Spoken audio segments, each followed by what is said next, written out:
In a world where power is measured in blood and loyalty, the most dangerous weapon is the one you never see coming. Casa Vittoria wasn't just a restaurant.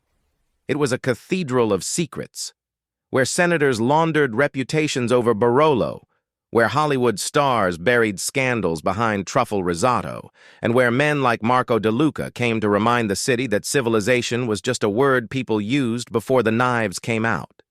He sat at table 7, beneath Murano chandeliers that cost more than most people's homes. Diamond cufflinks catching the amber light, a face carved from Roman marble and Sicilian fire. To the world scrolling past his name in headlines, he was the entrepreneur who'd transformed his family's import business into a legitimate empire. Hotels, restaurants, construction, all spotlessly legal, all meticulously documented. To those who whispered his real name in the right circles, he was still Il Lupo di Napoli, the Wolf of Naples. Still the man who'd walked out of southern Italy with blood under his nails and a fortune built on fear. Still the prince of an empire that stretched from the Mediterranean to the Pacific, moving everything the law said shouldn't move. Tonight, he was trying to believe in redemption, trying to convince himself that the pasta was just pasta, that the wine was just wine, that he could sit in public without calculating kill zones and exit strategies. He was wrong.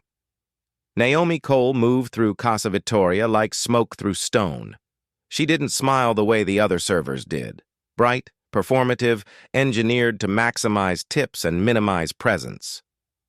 Her face carried the kind of stillness that came from seeing hell and walking out the other side with nothing but scars and silence. Her hands, elegant, dark, steady as a surgeon's during open-heart surgery, refilled wine glasses and delivered plates with a precision that seemed almost choreographed. But there was something in the way she moved, not with a server's practiced efficiency, but with a soldier's awareness. Her eyes swept the restaurant every 45 seconds, not casually, systematically, mapping exits like other people memorized specials. Her posture suggested coiled readiness beneath the server's uniform. She moved through the space as if constantly calculating angles, distances, threats that shouldn't exist. Except tonight, they did. Marco noticed. He told himself he shouldn't have, but there was something about her. The way she carried herself, the faint scars on her forearms that no amount of foundation could completely hide, the way her eyes lingered on his table just a fraction too long, not with recognition, but with assessment. Professional assessment. At 9:23 p.m., the first man entered through the main door, tall Eastern European features, wearing a suit that didn't quite fit. His eyes swept the room with the kind of efficiency that came from military training. He took a table near the kitchen, ordered water, didn't drink it. At 9:26, the second and third arrived together. Latino, mid-30s, tattoos visible at their collar lines. They sat by the window, ordered nothing, just sat, watching Marco's table with the patience of predators. At 9:29, the fourth came through the bathroom hallway. Asian, compact, moving with the economical grace of someone who'd killed with their hands before. He positioned himself at the bar. Marco's phone buzzed. He checked it discreetly. A message from his consigliere. 5 men. Bratva contract. Get out now. Marco's jaw tightened. He'd known this was coming, ever since he'd refused to partner with the Belov family's human trafficking operation. Ever since he'd drawn a line in the sand and said some money was too dirty, even for him. Apparently, morality had a price, and the Belovs intended to collect. He stood slowly, adjusting his cufflinks with deliberate calm, preparing to walk toward the kitchen exit, where his driver waited with an armored car and a very clear route to safety. The fifth man stepped through the kitchen door, blocking the exit. Russian, built like a tank, holding a compact submachine gun beneath a folded jacket. His eyes found Marco's. He smiled. The restaurant had become a cage. Marco's hand moved toward the weapon he kept at his waist. His mind calculated odds. 5 armed professionals, dozens of civilians, nowhere to run. He could fight. He'd survived worse. But tonight, the mathematics of violence weren't in his favor. Then Naomi stepped between him and the nearest gunman. "Sir," she said to Marco, her voice carrying a strange authority, "your table needs to be reset. Please follow me to the private dining room." Her eyes met his, dark, knowing, absolutely fearless, and Marco understood. This wasn't a waitress, this was something else entirely. But to understand how a server became the only thing standing between a mafia boss and 5 professional killers, you need to understand that Naomi Cole wasn't born in the dining rooms of Los Angeles restaurants. She was forged in places the Pentagon pretended didn't exist, in the kind of operations where soldiers became shadows and shadows became ghosts, where the government sent people to do work they'd never acknowledge, in countries they'd never admit to entering, eliminating problems that officially never existed. Naomi had been one of the best, Delta Force adjacent, Special Activities Division, the kind of operator who could infiltrate a compound, eliminate a target, and exfiltrate without leaving a trace beyond a body and questions nobody wanted to answer. Until the day she'd been ordered to kill a family, parents, children, grandparents, collateral damage they'd called it, acceptable losses in the war on terror.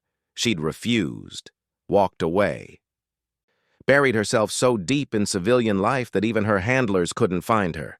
And now, 3 years later, serving pasta to people who'd never know she'd once toppled governments before brunch. Until tonight. Welcome back, beautiful souls.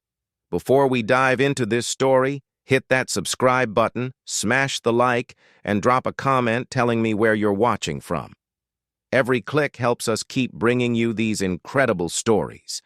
So grab your headphones, find somewhere comfortable, and let me take you into a night where a waitress becomes a warrior, and a mafia boss learns that sometimes the person who saves your life is the last one you'd expect. The 5 men moved with synchronized precision. Not rushed, not panicked, just inevitable, like a machine activating. The Russian by the kitchen pulled his weapon free. The 2 Latinos stood, hands moving toward concealed firearms. The Asian at the bar turned, producing a knife that gleamed like frozen moonlight. The Eastern European by the door locked it, flipped the sign to closed, and drew a pistol with a suppressor already attached. Civilians screamed. Tables overturned. A waiter dropped a tray of wine glasses that exploded across marble like blood. Naomi's body reacted before thought could interfere. She grabbed the serving tray she'd been holding and hurled it like a discus at the Eastern European. It caught him across the bridge of his nose with a crack that echoed through the chaos. He staggered back, blood erupting from his face. Then she was moving. She grabbed Marco's arm, yanked him behind the bar as bullets sparked off marble and shattered bottles behind them. Premium scotch and vodka rained down, mixing with glass and panic. "Stay down," she hissed. "Who the hell are you?" Marco demanded, his hand on his own weapon. "Someone who can get you out of here alive." Naomi's eyes scanned the restaurant, calculating. "If you shut up and do exactly what I say." The Russian with the submachine gun advanced, firing controlled bursts, professional, conserving ammunition, driving them toward a kill zone. Naomi grabbed 2 wine bottles from beneath the bar, expensive Brunello that some sommelier had probably agonized over. She didn't hesitate, hurled them both in quick succession. The first caught the Russian in the chest. He flinched. The second she'd already lit with the bar's candle, turned it into a Molotov cocktail that exploded across his tactical vest in liquid fire. He screamed, dropped the weapon, rolled, trying to extinguish himself. Naomi vaulted the bar, snatched the fallen submachine gun, and put 2 rounds into the burning man's knee. He went down permanently, howling. The 2 Latinos split up, flanking. Smart. Professional. Ex-cartel, probably. Sicarios who'd killed enough people to recognize another predator. Naomi dropped behind a overturned table. Marco was right behind her, weapon drawn now, looking at her with new eyes. "You're not a waitress," he said. "Not for the last 3 years." Naomi blind-fired twice, suppressing. "Before that, I was the kind of problem the government sent to solve other problems. Permanently." "Delta?" "Adjacent." She rolled left as bullets chewed through the table. "Doesn't matter. What matters is getting you out alive." "Why?" "Because killing civilians in my restaurant pisses me off." Marco almost smiled. Almost. "Your restaurant?" "I work here. Close enough." Naomi popped up, fired 3 rounds, 1 hit. Latino number 1 went down, clutching his shoulder. "Back door, through the wine cellar. 15 seconds when I say go. Don't stop, don't look back, don't be a hero." "I don't run from fights." "You do tonight." Naomi's eyes were hard. "Because I'm not letting anyone else die in here." She pulled a knife from her ankle, a tactical blade that had no business being on a waitress, and threw it with perfect precision. It buried itself in Latino number 2's thigh. He screamed, went down. The Asian with the blade was already moving. Silent, fast, professional, closing distance while his partners provided distraction.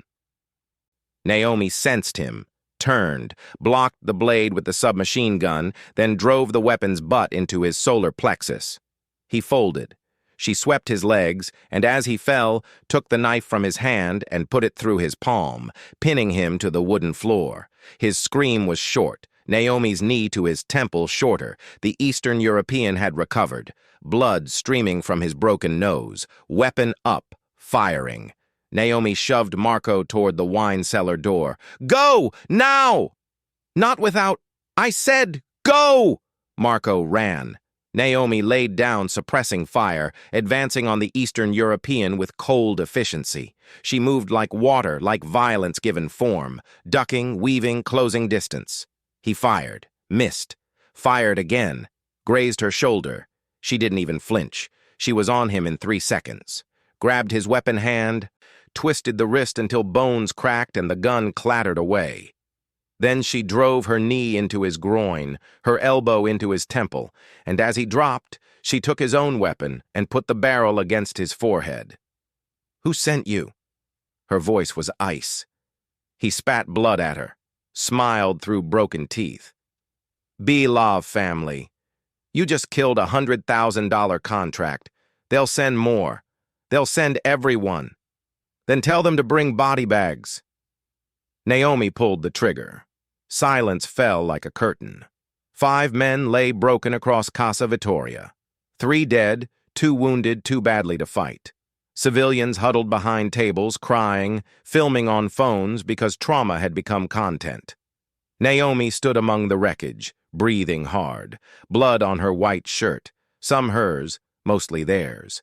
She looked like an avenging angel dressed for her shift.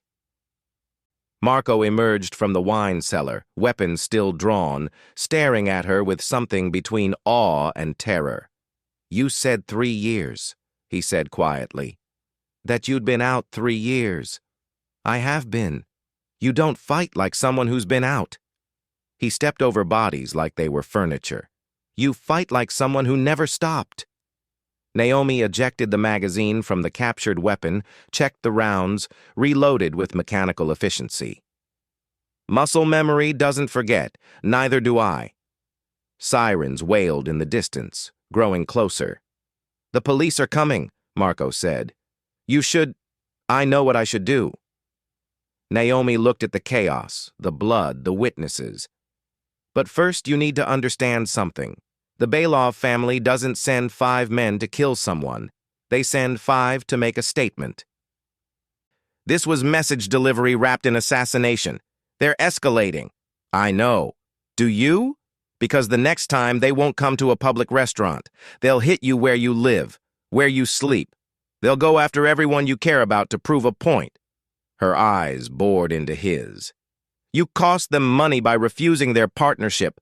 Now they're going to extract payment in blood." Marco holstered his weapon. "So what do you suggest?" "That depends. Are you actually trying to go legitimate, or is this restaurant just another front?" He studied her. This woman who'd appeared from nowhere and killed trained assassins with a wine bottle and borrowed weapons. This waitress who moved like death and spoke like someone who'd seen its face too many times to be impressed anymore. "Both," he said finally. "I'm trying to wash the blood off my empire, but blood stains deep. Some of it won't come out. Then we have a problem, because the Belovs don't care about redemption arcs. They care about profit, and you just cost them millions." Naomi moved toward the kitchen. "Police will want statements. You'll need a story that doesn't end with both of us in federal custody. Can you handle that?" "I've handled worse." Marco followed her. "But you won't be here for it, will you? You'll disappear, because women like you don't talk to police. Women like me don't exist, officially. Then let me make you an offer." Marco grabbed her arm, gently but firmly enough that she turned. "Stay. Let me protect you. The Belovs will figure out who killed their men, and when they do, they'll come for me. I know." Naomi pulled free. "Which is why I need to disappear. Again. Deeper this time. Or you could stand and fight.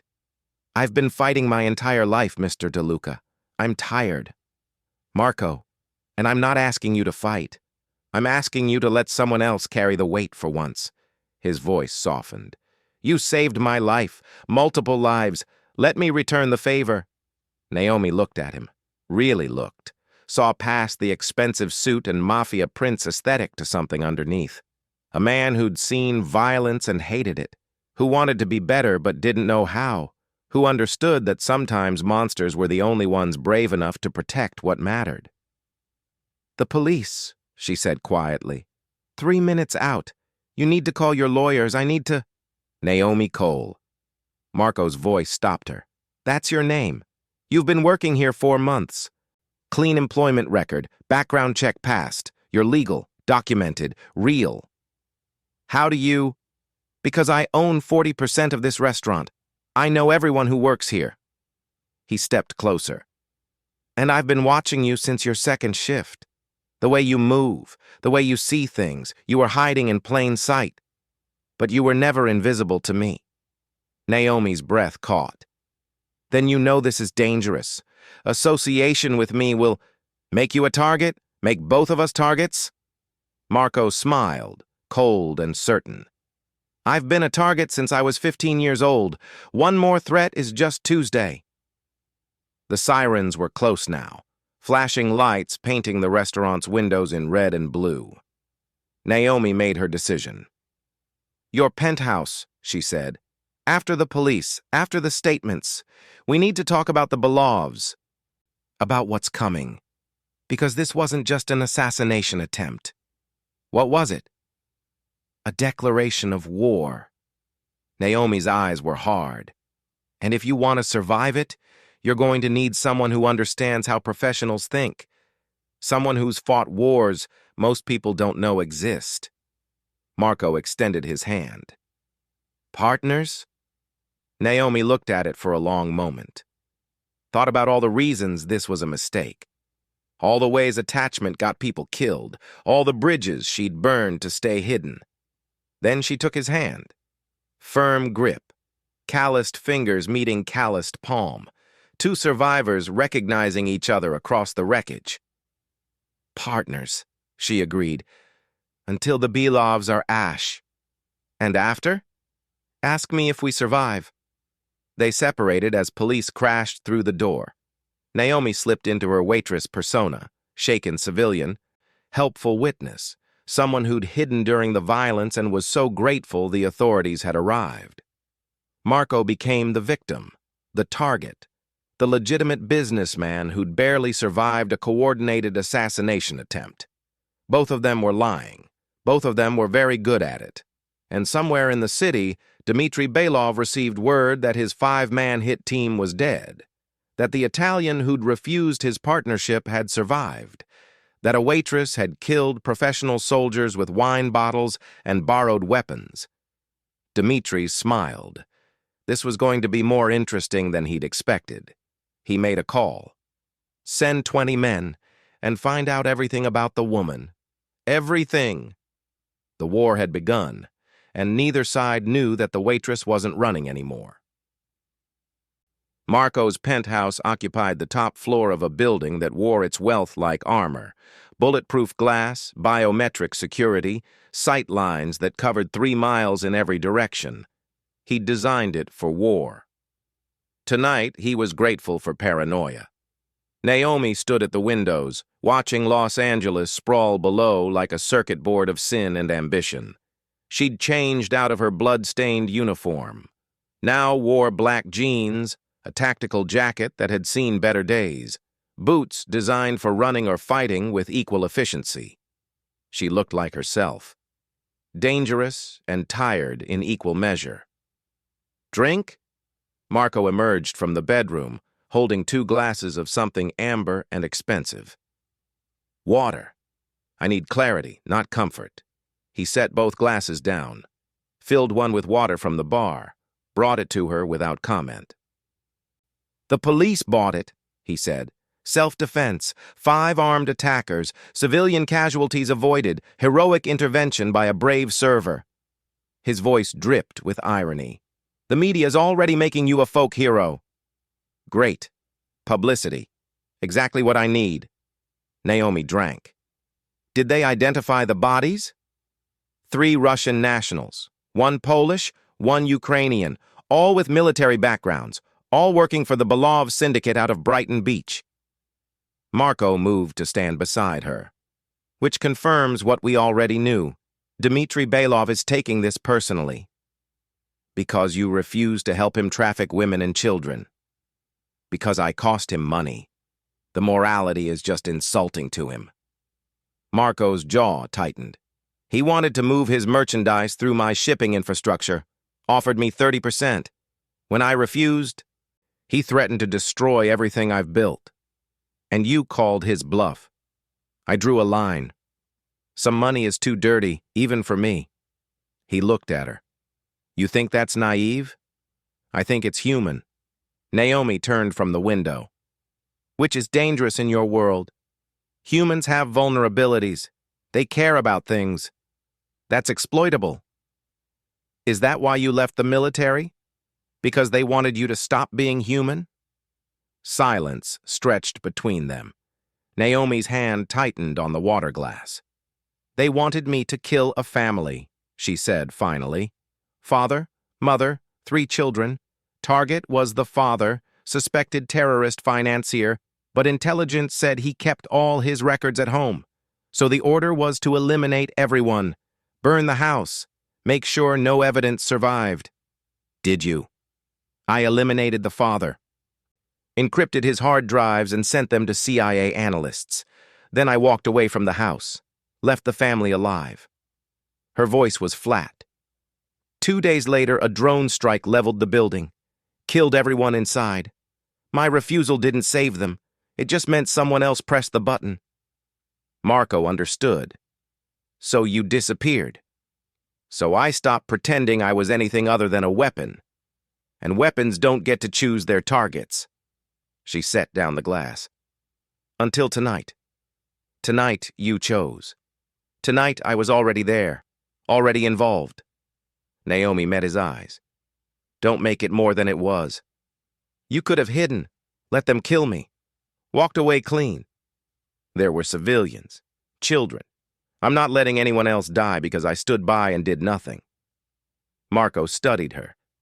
This woman who'd appeared in his life like a hurricane, leaving bodies in her wake and refusing to acknowledge her own humanity. The Belovs will come again, he said. Harder, smarter. They'll learn from tonight. Adjust their tactics. I know, which is why we need to be proactive. We? You wanted a partner. Welcome to partnership. Naomi pulled out her phone. A burner, Marco noticed. Military-grade encryption. I spent the last 3 hours digging into Belov operations. They run guns, drugs, and human trafficking through 6 cities: New York, LA, Chicago, Miami, Houston, Vegas. Estimated annual revenue, $2 billion. Operational cells in each city. Enforcement teams numbering around 300 soldiers. And that's just in the US. You got all that in 3 hours? I still have contacts. People who owe me favors. Naomi swiped through files. Dmitry Belov is 43. Runs the American operations for his father, Alexei, former Spetsnaz. Smart, ruthless, and vindictive. He doesn't forget insults, and he doesn't lose gracefully. So what do you suggest? Offense. Hit him first. Make him defensive. Force mistakes. Marco laughed, sharp and humorless. You want to go to war with the Russian mob? You're already at war. I'm suggesting you stop fighting like you're still trying to be legitimate. Naomi's eyes were hard. Dmitry thinks you're soft. Thinks going straight made you weak. Prove him wrong. Show him the wolf he's actually hunting. And how do we do that? We find his operations here in LA. We burn them. We make him bleed money and manpower. We make him come to us on our terms in our city where we control the battlefield. That's war, I know. I've fought more of them than you've seen birthdays. Naomi stepped closer. You said you wanted my help. This is what I do. I identify targets. I plan operations. I execute objectives with maximum efficiency and minimal collateral damage. If you want to survive what's coming, you stop playing defense and start making Dmitry regret he ever learned your name. Marco felt something shift in his chest. Not fear. He'd lived with fear so long it had become background noise. This was different. Recognition. Two predators circling, deciding whether to fight or hunt together. You're terrifying when you strategize, he said. You have no idea. His phone buzzed. Marco checked it, and his face went absolutely still. What? Naomi asked, reading his expression. Message from one of my people. They found something. He turned the screen toward her. Surveillance footage from the restaurant, from before the attack. The video showed the 5 assassins, but it also showed something else. Someone else. A 6th person, sitting at a corner table, watching, waiting. A face Marco recognized. That's... Naomi stopped. My cousin, Paolo. Marco's voice was dead. He's supposed to be in New York, managing our East Coast operations, but he was here, tonight, watching, which means he knew about the hit. Which means the Belovs didn't just send 5 men randomly. Marco's hands clenched into fists. They had inside information. Someone told them where I'd be, when I'd be vulnerable. Someone in my own family sold me out. Naomi's mind raced through implications. Does he know about me? If he was watching the restaurant? Marco's eyes met hers. Then yes, he saw everything. The Belovs know exactly who and what you are by now. Then we're both targets. Welcome to my world. Naomi should have run. Should have disappeared into the night and never looked back. Every instinct screamed that attachment was death, that staying made her vulnerable, that Marco DeLuca would drag her down with him. Instead, she smiled. Cold, sharp, absolutely certain.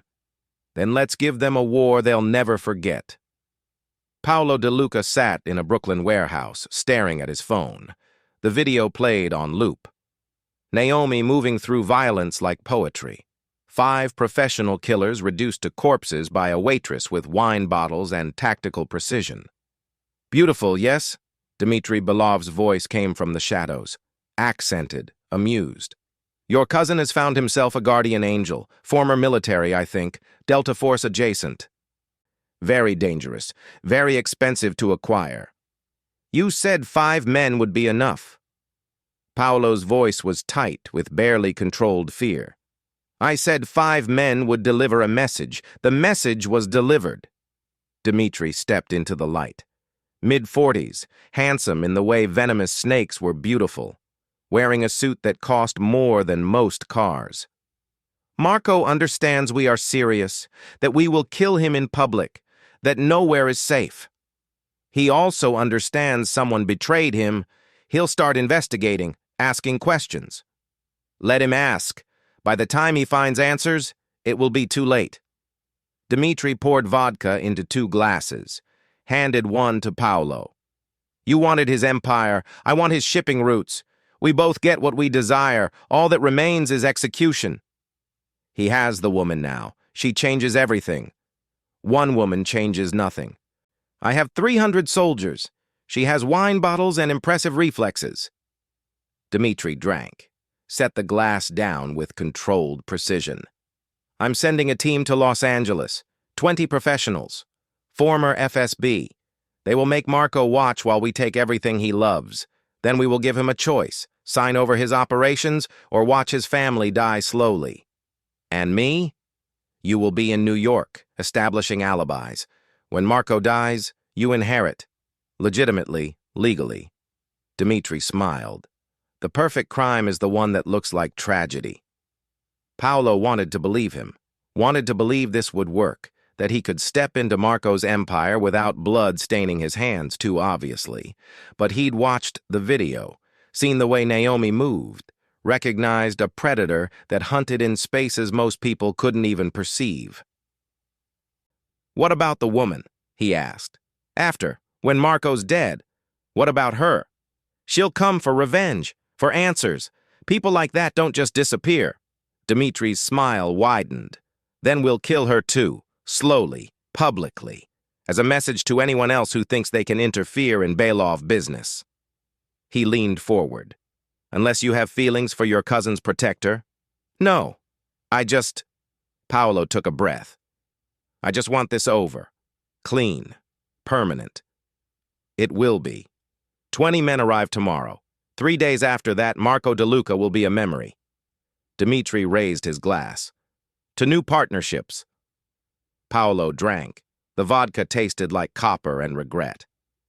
Back in Los Angeles, Naomi was on her laptop, fingers flying across keys.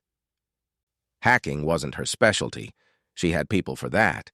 But years in special operations had taught her enough to be dangerous. Marco watched from across the room. What are you looking for? Your cousin's digital footprint, phone records, travel history, financial transactions. Naomi's eyes never left the screen. If Paolo's been planning this, there'll be evidence, money trails, communications, something connecting him to the Belovs. You won't find anything. He's family. He knows how I operate. He'll have been careful. Everyone makes mistakes. The trick is finding them before they find you. Naomi pulled up a file. Here, 3 weeks ago, wire transfer from an offshore account to Paolo's business, $200,000, routed through intermediary banks, but traceable if you know where to look. That could be anything. Legitimate business. Could be, except it came from a shell corporation owned by Belov Enterprises. Naomi turned the laptop toward him. Your cousin sold you out for 200 grand. That's almost insulting. Marco stared at the screen, at the evidence of betrayal from someone he'd trusted, someone he'd raised up in the organization, someone he'd called family. Why? His voice was barely above a whisper. I gave him everything. Position, power, money. What more could he want? Your throne. Naomi's voice was gentle but firm. Some people aren't satisfied being the right hand. They want to be the fist. Paolo sees himself as your equal. The payment proves he's willing to kill you to prove it. Marco's hands clenched, unclenched. What do? We use it. Feed him false information. Let him think you suspect others. Meanwhile, we identify the 20 soldiers Dmitri's sending. Naomi pulled up another screen. Because he is sending more. That's his pattern. Overwhelming force after a failed operation. He'll want you dead within 72 hours. How do you know? Because it's what I would do. Naomi met his eyes. Dmitri's not stupid. He knows you're dangerous now that you're awake. He'll want to end this before you can consolidate defenses, before you can counterattack. He'll hit you hard, fast, and everywhere at once. Then we need to disappear. No. We need to make him think we're disappearing while actually preparing a trap. Naomi stood, moved to the windows. Los Angeles glittered below, indifferent to violence. You have properties outside the city, safe houses, places Paolo doesn't know about? One, Malibu, oceanfront. Purchased through a shell corporation before I brought Paolo into the business. Perfect. We leak information that you're moving there. Make Paolo think you're vulnerable, isolated, easier to hit. Naomi turned. Meanwhile, we fortify it. Turn it into a kill box. When Dimitri's soldiers come, we're ready. We end this in one night. You're talking about mass casualties. I'm talking about survival. Her voice hardened. They sent 5 men to kill you in public. They'll send 20 to finish the job. We can run, hide, hope they give up. Or we can stand and fight, make them pay such a high price that Dimitri reconsiders this entire war. Marco studied her. This woman who'd transformed from waitress to warrior in the span of hours, who spoke about tactical operations the way other people discussed the weather, who looked at impossible odds and smiled. You enjoy this, he said quietly. The planning, the strategy, the violence. No, Naomi's smile faded. But I'm good at it. And sometimes being good at something terrible is the only way to protect something good. And what's good here? Me? My criminal empire built on my father's blood money? Your choice to refuse human trafficking? To draw a line and say, not this, never this? Naomi crossed the room, stood close enough that he could see scars she usually hid beneath makeup. You're trying to be better. That's worth protecting. Even if it gets you killed? I've been dead before, got better. She almost smiled. Besides, I owe you. For what? For seeing me. For not asking questions I don't want to answer. For treating me like a partner instead of a weapon. Her voice dropped. That's rarer than you'd think. Marco reached out slowly, gave her time to retreat. When she didn't, he touched her face, gentle, questioning. What happened to you, Naomi? What made someone like you hide in restaurants and serve pasta? The same thing that made you try to go legitimate. She leaned into his touch despite herself. I got tired of being a monster, tired of the screaming. Does it work, the hiding? For a while. Until nights like tonight remind you that monsters don't stop being monsters. We just pretend better. They stood like that. 2 people who'd seen too much trying to figure out if connection was possible or just another lie they told themselves before the knives came out. Marco's phone shattered the moment. He answered, listened, his face draining of color. What? Naomi asked, already moving for her weapons. My sister, Julia, she's missing, taken from her apartment 2 hours ago. His voice shook. They left a message. If I want her back alive, I sign over my shipping operations and turn myself in. It's a trap. I know, I don't care. Marco grabbed his jacket. She's innocent. She doesn't know anything about the business. I kept her separate, safe, and they took her anyway. Naomi grabbed his arm. Marco, listen to me. This is exactly what Dimitri wants. You emotional, reckless, separated from security. You go after her alone, you die, they kill you both. Then what do I do? Let them murder my sister? No, we save her. Together. Smart. Tactical. Naomi's grip tightened. But we do it my way. Using everything I know about hostage rescue and everything you know about reading the Belov's psychology. They gave me 12 hours. After that, nothing. Because we're not playing by their timeline. Naomi pulled out her phone. Started typing. I'm calling in favors. People who owe me. People with access to surveillance, intelligence, resources the police don't have. Who are you calling? Ghosts. People who officially don't exist. Who worked with me in places the government pretends we never went. Her eyes were cold, focused. If the Belovs took your sister, they're holding her somewhere they feel safe. Somewhere they can control. We find that location in the next 6 hours, plan the extraction, and execute before they expect you to even mobilize. And if we're wrong? If they kill her the moment we attack? They won't. Hostages only have value alive. Dimitri's not stupid. He'll keep her breathing until he has what he wants. Naomi's phone buzzed. She read the message and something fierce crossed her face. And I just got lucky. One of my contacts picked up chatter, Russian speakers coordinating a package transfer to a warehouse in Long Beach, industrial district, minimal police presence, perfect for a hostage situation. Marco's jaw clenched. Then we go now. No, we go prepared. Naomi moved to a duffel bag she'd brought from her apartment, one of 3 she kept packed in case she needed to disappear. She unzipped it, revealing an arsenal. Tactical gear, weapons, surveillance equipment, everything we need. Marco stared at the bag, at the professional-grade hardware that no waitress should possess. You really were expecting this. I'm always expecting this. The world's full of men with guns and bad intentions. She handed him a vest. Difference is, tonight I'm ready for them. While Naomi coordinated logistics, Marco made calls, his people, the ones he trusted, or thought he trusted. Angelo, I need you at the penthouse in 20 minutes. Full tactical gear. What's happening, boss? Julia's been taken. We're getting her back. A pause. Too long. Taken? By who?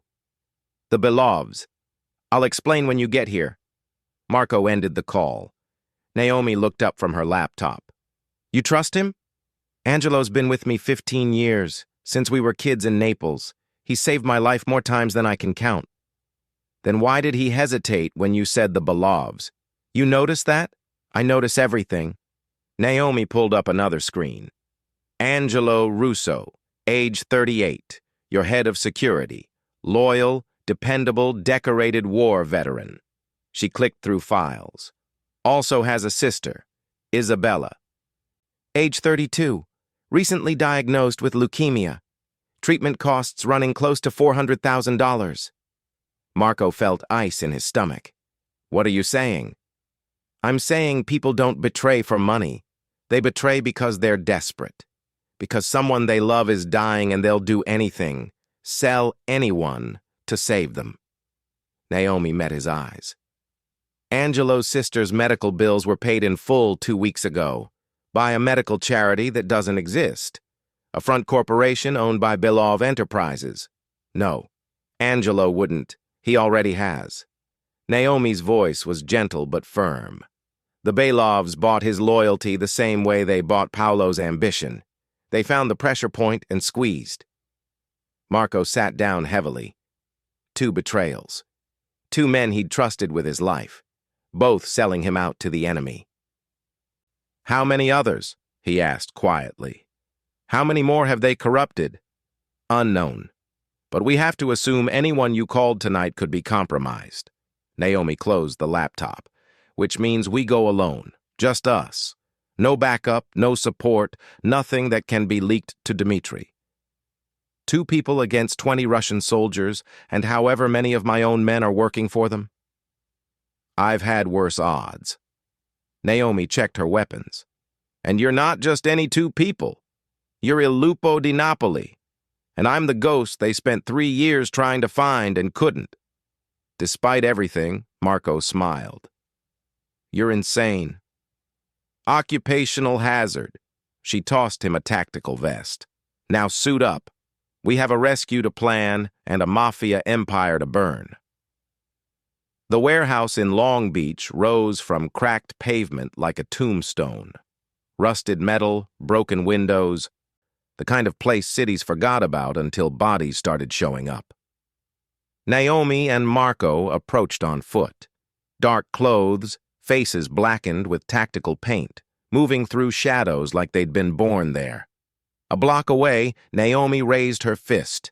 Stop! She pulled out binoculars, scanned the building. 4 guards outside, 2 at the main entrance, 1 on the loading dock, 1 on the roof. Visible weapons, professional spacing, former military. And inside? Thermal imaging shows 12 heat signatures. Ground floor, concentrated in the northeast corner. That's where they'll have Julia. Naomi lowered the binoculars. Guard rotation every 30 minutes. Next change is in 8 minutes. That's our window. What's the play? I go in through the roof. Silent entry. Take out the internal guards one by one while you create a distraction at the front entrance. She met his eyes. I need you loud, aggressive. Make them think you came alone, emotional, exactly what Dmitri expects. While they converge on you, I extract Julia through the loading dock. You're using me as bait. I'm using you as the wolf you've always been. Naomi's hand found his shoulder. Can you do this? Can you walk into a trap knowing it's a trap? Marco thought about his sister, about the family he'd tried to protect by going legitimate, about the blood he'd shed trying to wash blood away. I can do whatever it takes to get her back. Good. Naomi checked her watch. 7 minutes. I need to be in position. Naomi, he caught her hand. If this goes sideways, it won't. But if it does, if I don't make it out, get Julia somewhere safe. Use my offshore accounts. The access codes are... Marco, stop. She squeezed his hand. You're not dying tonight. Neither is your sister. We're all walking out of here. Her voice softened. Then you're buying me the most expensive dinner in Los Angeles for saving your ass twice in 1 week. He wanted to kiss her, wanted to pull her close and taste something other than blood and gunpowder and the metallic tang of fear. Instead, he just held her hand for 1 more second. It's a date. Naomi smiled. Then she was gone, disappearing into the night like smoke. Marco gave her 5 minutes. Then he walked to the front entrance like a man with nothing left to lose. The 2 guards saw him immediately, weapons up. Stop! Hands where we can see them! Marco raised his hands. I'm here to see Dmitri Belov. He has something that belongs to me. The guards exchanged glances. One spoke into a radio, rapid Russian. Then he nodded at Marco. Boss says come in, slowly. Any weapons, you die. I'm not here to fight. I'm here to negotiate. They frisked him, found the pistol at his waist, the backup at his ankle, missed the knife in his sleeve. Amateurs. They shoved him forward into the warehouse. The interior was exactly what Marco expected. Open floor plan, metal beams, shipping containers stacked like walls, and in the center, tied to a chair, was Julia. She looked terrified but unharmed. Her eyes found Marco's, relief, then fear. Marco, no, it's a trap. I know, Piccola, I know. Marco scanned the room, counted hostiles. 12, just like Naomi said. All armed, all professional. And standing behind Julia, holding a gun to her head, was Dmitri Belov himself. Marco De Luca. Dmitri's accent was thick, amused. So predictable. I tell you I have your sister, and you walk in alone. No backup, no plan, just emotion and desperation. You wanted me here. I'm here. Marco kept his hands visible. Let her go. She's innocent. No one is innocent, but she is useful. Dmitri pressed the gun barrel against Julia's temple. She whimpered. You will sign papers transferring your shipping operations to my control. You will announce you are retiring from business, and then you will disappear. If you do this, she lives. If you refuse, I kill her. Then I hunt down everyone you've ever cared about. Make you watch as I destroy your entire bloodline. And if I sign? You'll just let me walk away? Dmitri laughed. Of course not. You'll have unfortunate accident. Suicide, perhaps. Guilt over your criminal past. Very tragic. But your sister lives. That's the best deal you'll get tonight. Marco calculated odds. 12 gunmen. Dmitri with a weapon on Julia.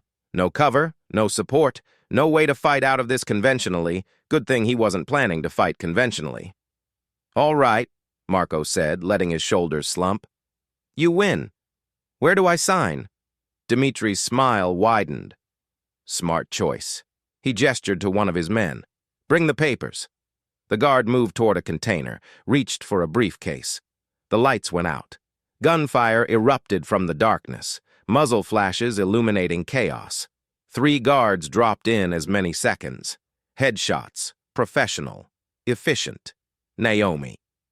Marco moved on instinct, dropped low as bullets screamed overhead. His hand found the knife in his sleeve.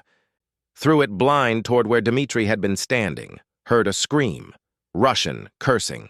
The gun clattered away from Julia. Emergency lights kicked on, dim, red, turning the warehouse into hell. Naomi dropped from a catwalk she'd infiltrated, landed on a guard's shoulders, snapping his neck with her thighs, rolled off him as he fell, came up firing. 2 more down. Marco charged toward Julia, cut her bonds with brutal efficiency. Run! Loading dock! Black SUV! Marco! Go! She ran. Marco turned to face the remaining guards converging on his position. 7 left, including Dmitri. Naomi appeared at his side, blood on her face, not hers. Right side! Left! They moved like a synchronized machine. Marco dove right, taking 2 guards by surprise. Brutal, efficient close-quarters combat. Elbow to throat, knee to groin. Stolen weapon turned on its former owner. Naomi flowed through violence like water, impossibly fast, a knife in each hand, cutting through guards like they were paper.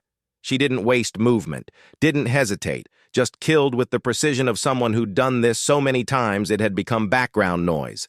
30 seconds, 4 more guards down, 3 left, all converging on Naomi now, recognizing the bigger threat. Marco shot 1, center mass. The man went down. Naomi took the other 2 simultaneously, blocked a knife thrust, redirected it into the other guard's neck. As he fell, she used his body as a shield against the 3rd man's gunfire, then vaulted over the corpse, closed distance, and drove both her blades through the guard's tactical vest. He gurgled, collapsed. Silence, except for Dmitri's labored breathing. Marco's knife had caught him in the shoulder, not fatal, but painful. He sat against a shipping container, clutching the wound, staring at them with equal parts rage and fear. "You were supposed to die alone," Dmitri gasped. "Broken, helpless." "I'm never alone." Marco walked toward him. "That's what you never understood. You and Paolo. You thought power came from isolation, from being too dangerous to touch. But real power?" He looked at Naomi. "Real power is finding someone you trust to watch your back." Naomi moved to his side. Weapon trained on Dmitri. "Where's Paolo? He was supposed to be here." Dmitri laughed. Wet, painful. "New York. Establishing alibis. He thinks he's going to inherit Marco's empire when I kill you both." More laughter. "He doesn't know I was planning to kill him too." "Dead men inherit nothing." "Honor among thieves," Naomi said dryly. "Where are the rest of your men?" Marco demanded. "You said you were sending 20. "They're coming. 4 hours from now. To finish what these men started." Dmitri smiled through bloody teeth. "You won tonight. But the war isn't over. I have 300 soldiers. You have 1 woman and borrowed time. Then we'll kill 300 soldiers." Marco's voice was cold, absolute. "Or we skip the soldiers and go straight to the source." Dmitri's smile faded. "You wouldn't dare." "Watch me."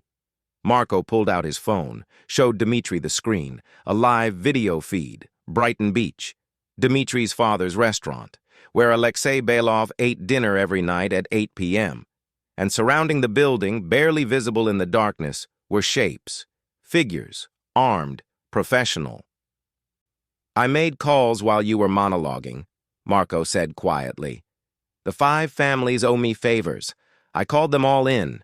Right now, your father is surrounded by 60 made men from New York, New Jersey, and Philadelphia. 1 word from me and they execute him. Then they burn your entire American operation to ash."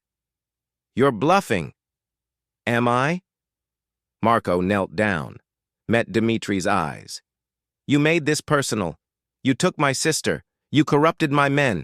You declared war on my family. So now I'm returning the favor. You have 1 chance. Call off your soldiers permanently. Withdraw from Los Angeles. Forget my name, my business, my existence. Do that and your father lives. The Belov Empire survives." "And if I refuse?" Then Alexei dies, slowly, publicly, and the 5 families divide your territory among themselves. The Beloved name becomes a cautionary tale. Marco's voice dropped to barely above a whisper. Your choice, family or pride. Dmitri stared at him, at Naomi, at the bodies scattered across the warehouse, at the phone showing his father surrounded by enemies. He was a soldier, but he was also a son. Call them off, he said finally, voice broken. I'll withdraw. You have my word. Your word means nothing, but your fear? Marco stood. That I'll accept. He pulled out his phone, made a call. Stand down. Let Alexei leave. But make sure he knows, this was his son's mistake, and I was the one who showed mercy. He ended the call, looked down at Dmitri. If I ever see you or your people in my city again, I won't negotiate. I won't show mercy. I'll just kill you all, understand? Dmitri nodded, defeated, humiliated, alive. Marco and Naomi walked out of the warehouse together, left Dmitri bleeding among his dead.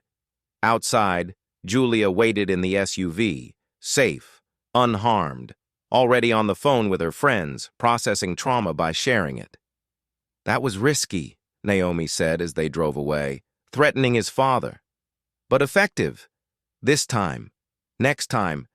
There won't be a next time. The Beloveds know now. I'm not the soft target they thought I was. Marco glanced at her.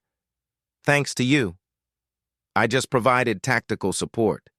You saved my life, my sister's life, my entire empire. His hand found hers across the center console. That's more than tactical support, Naomi. She wanted to deflect, to minimize, to retreat behind the walls she'd built to survive. But his hand was warm, his gratitude genuine, and for once she let herself feel it. You're welcome, she said quietly. They drove through Los Angeles as dawn broke. The city looked almost beautiful in the early light, almost innocent. But they knew better, knew what lived in the shadows, what breathed in the darkness. And they knew they'd just made powerful enemies. The Beloveds would withdraw, for now. But men like Dmitri didn't forget, didn't forgive. The war wasn't over, it was just beginning. 3 days later, Naomi was back at Casa Vittoria. The restaurant had reopened, repairs made, evidence cleaned. Media circus moved on to the next tragedy. She was serving tables again, playing normal, pretending the last week hadn't happened. But her eyes still scanned exits. Her body still calculated threats. Once a soldier, always a soldier. She was refilling water glasses when she felt it. That prickling awareness. Someone watching. Naomi turned, saw him immediately. Sitting alone at a corner table, mid-50s, gray hair, military bearing barely concealed beneath an expensive suit. Colonel Richard Hayes, her former commanding officer, the man she'd been running from for 3 years. Naomi's blood turned to ice. She finished her rounds, moved to his table with outward calm and internal panic. What can I get you? Her voice betrayed nothing. Hayes smiled. Hello, Naomi. Or should I call you Sarah? Jennifer? You've used so many names, I lose track. I don't know what you're talking about. Please, don't insult both of us. He gestured to the empty chair. Sit. We need to talk. I'm working. You're hiding. There's a difference. His eyes held hers. And hiding just got significantly harder. The moment you killed 5 professional soldiers in a public restaurant, you lit up every intelligence radar in the hemisphere. NSA, CIA, FBI, they're all looking for the ghost of Delta Force, the operator who disappeared 3 years ago and just reappeared, coincidentally saving a Mafia boss. Naomi's mind raced through options. Run, fight, deny. None of them good. What do you want, Colonel? To offer you a choice. Come back. Officially. Full reinstatement. All is forgiven. And if I refuse? Then you're not a ghost anymore. You're a target. Rogue operator with classified knowledge, association with organized crime, multiple homicides on U.S. soil. Hayes leaned forward. They'll come for you, Naomi. And this time, you won't be able to hide behind wine bottles and borrowed weapons. You're threatening me. I'm offering you protection. There's a difference. His voice softened. I know why you left. I read the report on Kandahar, the family, the order you refused. What happened after? Then you know I can't go back. Can't be that person anymore. You already are that person. You just proved it 3 days ago. Hayes pulled out a tablet, showed her surveillance footage. Naomi moving through the warehouse, killing with professional efficiency. This is who you are, who you've always been. The question is, will you use those skills for yourself or for something larger? Something larger? Naomi laughed bitterly. Is that what we're calling illegal wars and extrajudicial assassinations now? I'm calling it protecting American interests from people who want to destroy them. The Belov Syndicate? They traffic in children, weapons, suffering. You want to pretend they don't exist because you're tired of fighting? He closed the tablet. Fine. Serve pasta, smile at customers, pretend you're normal. But when the next attack comes, and it will, you'll remember you could have stopped it, and you chose comfort instead. The words hit harder than Naomi wanted to admit, because he was right. She'd left the military to escape the killing, but all she'd done was change the location. The killing followed her. It always did. I need time, she said finally, to think. You have 48 hours. After that, decisions get made for you.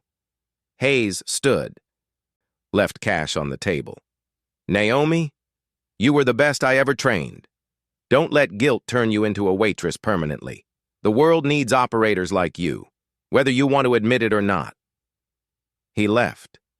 Naomi stood there holding a water pitcher, feeling her carefully constructed life cracking like old concrete. Her phone buzzed. Message from Marco. Dinner tonight? We should talk. She stared at the message, thought about the last 3 days, about how Marco had offered to pay her, how she'd refused, how they'd danced around the tension between them without acknowledging it, about how she'd felt something when he'd held her hand in that warehouse. Something dangerous, something that felt like hope. Where? She typed back. My place. 8 p.m., come hungry. Naomi smiled despite everything. Texted back, for food or trouble? Hopefully both. Naomi arrived at Marco's penthouse at 8. She'd changed out of her uniform, black dress that was elegant enough for dinner but allowed movement if things went sideways, because things always went sideways. Marco opened the door. He'd shaved, changed into dark slacks and a white shirt that somehow made him look more dangerous, not less. Like civilization was just a costume he wore over the predator underneath. You look beautiful, he said. You look like you're planning something. Can't I just want to have dinner with the woman who saved my life? Twice? You could, but you're not. Naomi stepped inside, scanned the room automatically. What's wrong? Marco poured 2 glasses of wine, handed her one. Paolo contacted me today. Wants to meet. Says he has information about who betrayed me to the Belovs. He is who betrayed you. I know, but he doesn't know that I know. Marco moved to the windows. He thinks he's still playing me, still angling for position, which means he's either incredibly stupid or incredibly desperate, or he's walking you into another trap. That's what I think too. Marco turned to face her. Which is why I want you there, as backup, as insurance. You're using me as bait again. I'm asking you to partner with me, again. His eyes held hers. You could walk away, Naomi, disappear. I'd give you money, resources, whatever you need to vanish permanently. But I don't want you to go. I want you to stay. Not just for this, for whatever comes after. Naomi's throat tightened. Marco, I know. It's complicated. You have your own problems. Your former CO showing up, The government wanting you back, all of it. He stepped closer. But these last few days, fighting beside you, it's the first time in years I've felt like I was more than just my father's legacy. More than Il Lupo. You see me, actually see me, and you don't look away. That goes both ways, Naomi said quietly. You could have run when you found out what I was. Could have reported me. Instead, you offered partnership. Because I recognize you. Marco's hand found her face. You're not just a soldier. You're someone trying to be better than what the world made you, just like me. Naomi leaned into his touch. Let herself feel the warmth, the connection, the dangerous possibility of something beyond survival. Then his penthouse door exploded inward. Angelo burst through with 4 armed men, weapons raised, face twisted with something that looked like grief. I'm sorry, boss, he said. I'm so sorry. Marco's hand moved toward his weapon. Naomi was already moving, reaching for the gun at her ankle. Don't. Paolo stepped through the shattered door, smiling, triumphant. You're both outgunned, outsmarted, and about 5 seconds from very dead. Paolo, Marco's voice was ice. I should have seen this coming. Yes, you should have, but you were too busy playing house with your military girlfriend to notice I've been planning this for months. Paolo gestured to Angelo. Tell him how easy it was to buy your loyalty. Angelo couldn't meet Marco's eyes. My sister. They said they'd stop treatment if I didn't help. I had no choice. There's always a choice. Marco's voice cracked. I would have paid for her treatment, all of it. You just had to ask. Touching, but irrelevant. Paolo pulled out a gun. Here's what happens now. You sign over your entire empire to me, every property, every business, every offshore account. Then you die. Quickly if you cooperate. Slowly if you don't. And Naomi? Marco asked. She dies either way. Can't have witnesses. Can't have loose ends. Paolo's eyes found hers, cold, calculating. Sorry, sweetheart. Wrong place, wrong time, wrong mafia boss. Naomi said nothing. Just calculated. 5 armed men, Paolo with a weapon. Angelo conflicted but committed. 7 hostiles. She and Marco had 2 guns between them, and she was wearing a dress. Bad odds. But she'd had worse.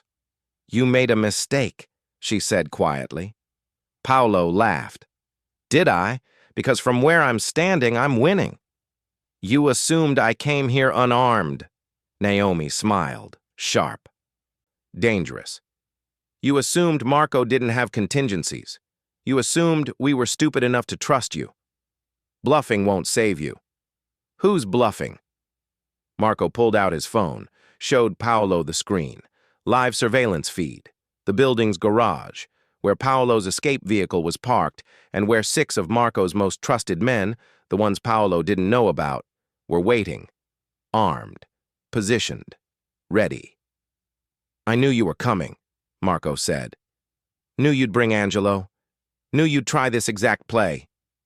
His voice dropped to a dangerous whisper. Because you're predictable, Paolo. You always have been. That's why Father left the Empire to me instead of you. You're smart enough to see opportunities, but too stupid to see traps.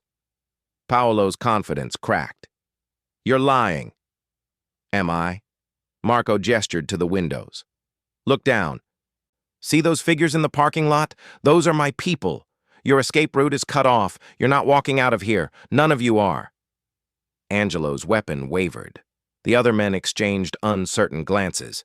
Shoot them! Paolo screamed. Shoot them both now! But Angelo couldn't. His weapon dropped. I can't! Boss, I can't! Naomi moved. She threw her wine glass at the nearest guard. It exploded across his face. In the second of distraction, she drew her ankle gun and put 2 rounds into another guard's center mass. Marco dove left, coming up with his own weapon, shot the 3rd guard, punched the 4th in the throat, brutal, efficient, the wolf of Naples remembering how to hunt. Angelo stood frozen, conflicted, his weapon hanging useless. Paolo fired at Marco, missed, Naomi was already there, tackling Paolo to the ground. They fought like animals. No technique, no grace, just violence. She got a hand on his wrist, slammed it against the floor until the gun skittered away. "You're going to jail," she hissed in his ear. "For attempted murder, for conspiracy, for being stupid enough to betray family." "I am family," Paolo screamed. "His blood, his name, I deserve—" "You deserve nothing." Marco stood over them, weapon trained on his cousin's head. "You had everything, position, power, respect, and you threw it away because you couldn't stand not being the king." "Then do it," Paolo smiled through blood. "Kill me. Prove you're still the wolf, still the monster." Marco's finger tightened on the trigger. Naomi put her hand over his, gentle, grounding. "Don't. He's not worth losing yourself. He tried to kill us. Both of us." "I know. But killing him makes you what he always claimed you were, a monster who solves everything with violence." Her eyes held his. "Be better. Be the man who chose mercy over murder." For a long moment, Marco stood there, weapon steady, face carved from stone and rage. Then slowly, incredibly, he lowered the gun. "Angelo," he said quietly, "take Paolo to the police. Tell them everything, his conspiracy, the Bailovs, all of it." "Boss? Do it. And Angelo? Your sister's medical bills are paid, all of them, for life." Marco's voice cracked. "Because that's what family does. We protect each other. We don't sell each other." Angelo's face crumpled. He grabbed Paolo, hauled him to his feet, led him toward the door without another word. Silence fell. The penthouse was destroyed, wine spilled, blood pooled. Bullet holes in walls that cost more than most people's annual salary. Marco sank into a chair. "It's over. One threat's over." Naomi sat beside him. "But the others? My former CO, the government, whatever comes next. We'll face it together." He took her hand. "If you'll stay." Naomi looked at their intertwined fingers, thought about Hayes's offer, about 48 hours to decide her future, about whether she wanted to keep hiding or start fighting. "I'll stay," she said finally. "For now. But Marco, the people looking for me, they won't stop. Ever. And being with me puts a target on your back. I'm Italian Mafia. I've had a target on my back since birth." He pulled her close. "What's one more?" She kissed him then. Not desperate or afraid, just honest. Two people who'd survived hell choosing each other despite knowing it was dangerous, despite knowing tomorrow might bring more violence, more war, more reasons to run. They kissed anyway. Because sometimes the bravest thing broken people can do is try being human again. 24 hours later, Colonel Hayes returned to Casa Vittoria. This time, he wasn't alone. Naomi saw them the moment they entered. 6 figures. Tactical gear beneath civilian clothes. Professional, armed.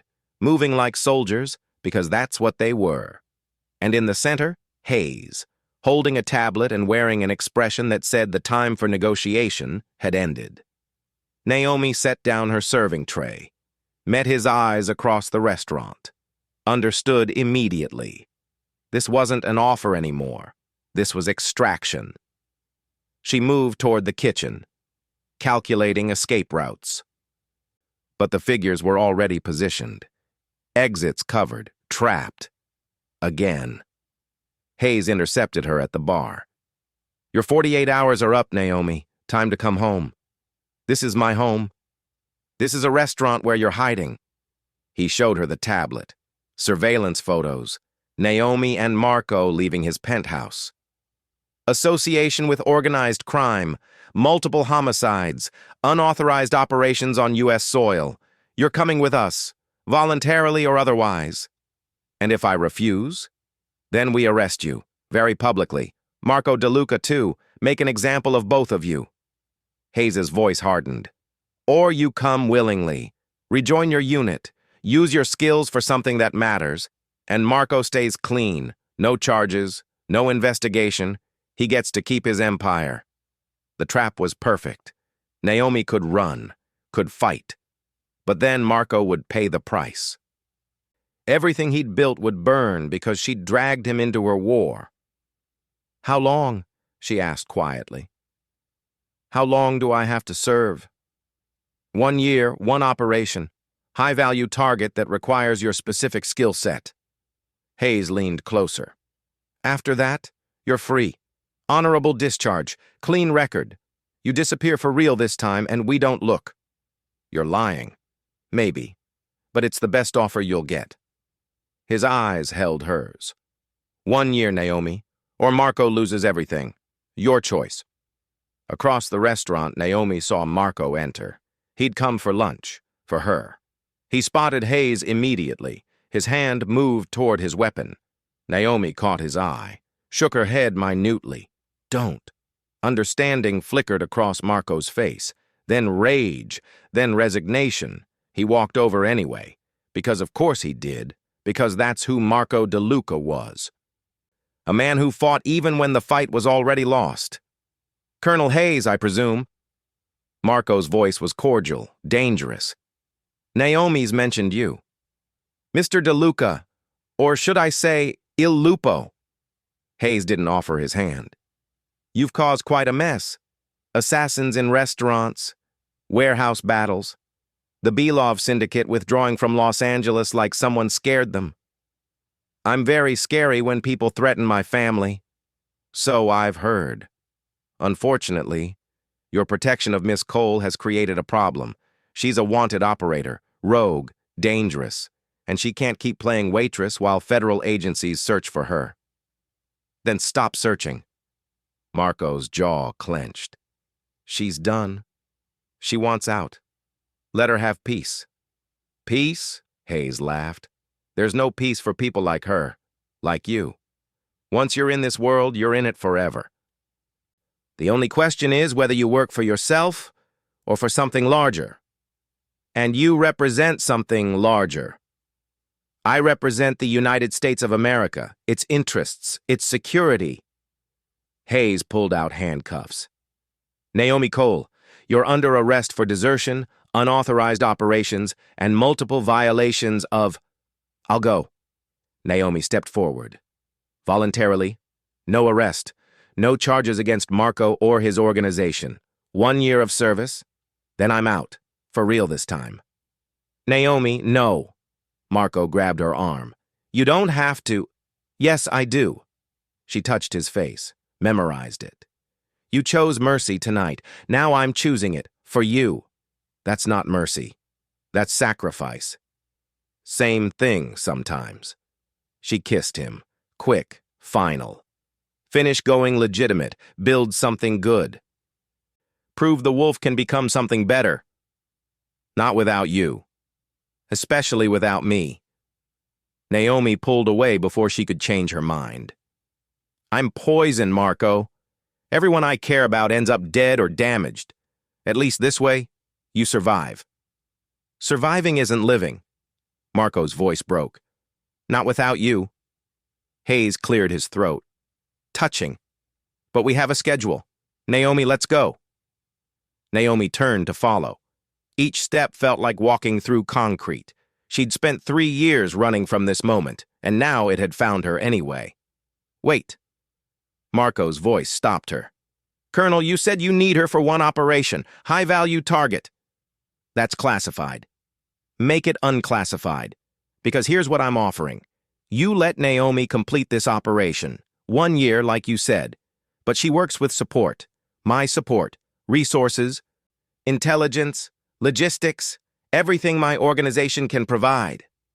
Hayes frowned. "Why would I agree to that?" "Because organized crime sees things governments miss. We have networks in places your agencies can't reach. And if your target is who I think it is, someone moving weapons, drugs, or people through international channels, then you need someone who understands how those networks operate." Marco stepped closer. "Let me help. Not as a criminal, as a partner. Someone invested in making sure Naomi comes home alive." "This is highly irregular. So is recruiting rogue operators in Italian restaurants." Marco's eyes were steel. 1 year. Full cooperation. In exchange, Naomi works with oversight, accountability, and someone who actually gives a damn if she lives or dies. Hayes studied them both. Calculated political angles and operational advantages. Finally nodded. 1 year. But she's under military jurisdiction, my command. And if either of you step out of line, the deal's off and you both go down. He extended his hand to Marco. Do we have an understanding? Marco shook it, firm, final. We do. Naomi looked between them. These two men negotiating her future like she wasn't standing right there. She should have been angry, should have fought back. Instead, she felt something unexpected, relief. Because for once, she wasn't alone, wasn't carrying everything by herself. Someone was fighting for her the way she'd fought for him. 1 year, she said to Hayes. Then I'm done. No extensions, no exceptions. Agreed. Hayes gestured to his team. We leave in 1 hour. Pack what you need. As Hayes and his operatives left, Marco pulled Naomi close, held her like she might disappear. 1 year, he whispered. Then you come back to me. And if I don't make it back, then I'll find whoever's responsible and remind them why they used to call me the Wolf. His grip tightened. But you will make it back, because you're Naomi Cole, and you're the most dangerous person I've ever met. Second most dangerous, she almost smiled. You killed your way out of Naples at 15. We're a perfect match then. They stood like that. Two people who'd found each other in violence and chosen each other despite everything. The restaurant continued around them. Customers eating, servers working, life happening, normal. Except nothing about them would ever be normal again. Casa Vittoria, evening service. The restaurant had been renovated again. New windows, better security. The kind of upgrades that suggested the owner had money and reasons to spend it on protection. Marco sat at table 7. Same table as always, reading through reports on legitimate shipping operations that were actually legitimate now. He'd spent the year cleaning up his empire, cutting ties with criminal elements, building something his father would have hated and he was proud of. The door opened. Marco looked up reflexively. Habit from too many assassination attempts. A woman entered, dark skin, short natural hair, moving with familiar economical grace. She wore jeans and a leather jacket, no weapons visible, but Marco knew better. Their eyes met across the restaurant. Naomi smiled. Marco stood, crossed the room in seconds, pulled her into his arms like she was oxygen and he'd been drowning. You're late, he murmured into her hair. You said 1 year. It's been 13 months. Mission ran long. Complications. She pulled back to look at him. But I'm here now, and I'm done. Really done this time. Hayes kept his word. Honorable discharge. Clean record. As far as the government's concerned, I never existed. Naomi touched his face. Which means, I get to exist however I want now. And what do you want? She looked around Casa Vittoria, at the restaurant where she'd hidden, where she'd fought, where she'd found someone who saw past the soldier to the person underneath. I want to stay, she said finally. Not as a waitress, not as a ghost, just as me. Whatever that looks like. Marco kissed her then, not desperate or afraid, just certain. A promise of futures they'd both earned through blood and choices and refusing to let the world make them into monsters. Stay, he said. Build something with me.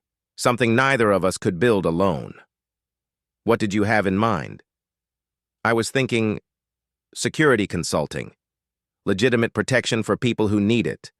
Veterans who can't adjust to civilian life. People like us. His eyes gleamed. Use everything we know about violence to prevent it instead of cause it. Naomi considered. A company built on protection, on keeping people safe, on taking everything the military had taught her and using it for something that didn't end in body counts and classified reports. We'd need a team, good people, trustworthy. I know a few. Angelo's sister recovered. He's looking for work. And there are others. People we've saved, people who owe us. It's dangerous. What we know, what we can do, it makes us targets. Always will. I'm aware. Marco took her hand. But I'd rather face danger with you than safety without you. Naomi laughed. Real, unguarded. The sound of someone who'd finally stopped running. Then I guess we're partners. Again. Again. Always. They walked to table 7 together. Sat down like normal people having normal dinner. Ordered wine and pasta and pretended for one perfect evening that they weren't a Mafia prince and a military ghost trying to figure out how to be human. Outside, Los Angeles glittered, indifferent to their story, indifferent to violence and redemption, and two people who'd found each other in the space between. But they weren't indifferent. They'd chosen this, chosen each other. Chosen to believe that monsters could stop being monsters if they found the right reason. And maybe, just maybe, that was enough. Thank you so much for watching this story to the end. If you enjoyed this one, let me know in the comments what you thought about Naomi and Marco's story. And don't forget to like and subscribe for more thrilling stories like this.